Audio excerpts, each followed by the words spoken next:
তাপপ্রবাহের পরে বৃষ্টির পূর্বাভাস, কমতে পারে তাপমাত্রা। বাংলাদেশ আবহাওয়া অধিদপ্তর জানিয়েছে, দেশের কয়েকটি অঞ্চলে মৃদু তাপপ্রবাহ বয়ে যাচ্ছে।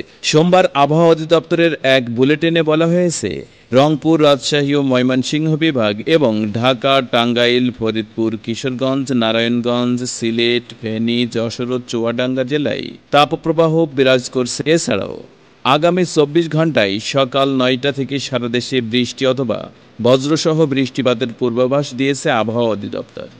বুলেটিনে আরও বলা হয়েছে, খুলনা, বরিশাল ও চট্টগ্রাম বিভাগের অনেক জায়গায় এবং রংপুর, রাজশাহী, ময়মনসিংহ, ঢাকা ও সিলেট বিভাগের কিছু কিছু জায়গায় অস্থায়ীভাবে দমকা হাওয়া সহ হালকা থেকে মাঝারি ধরনের বৃষ্টি অথবা বজ্রসহ বৃষ্টি হতে পারে। দেশের কোথাও কোথাও মাঝারি থেকে ভারী বর্ষণও হতে পারে। গত 24 ঘন্টায় সকাল 6টা পর্যন্ত সর্বোচ্চ 55 মিলিমিটার বৃষ্টিপাত রেকর্ড করা হয়েছে কক্সবাজারে।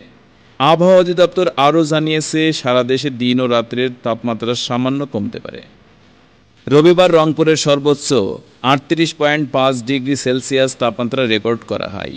অন্যদিকে সোমবার বান্দরবানের সর্বনিম্ন তাপমাত্রা রেকর্ড করা হয় 25 ডিগ্রি সেলসিয়াস।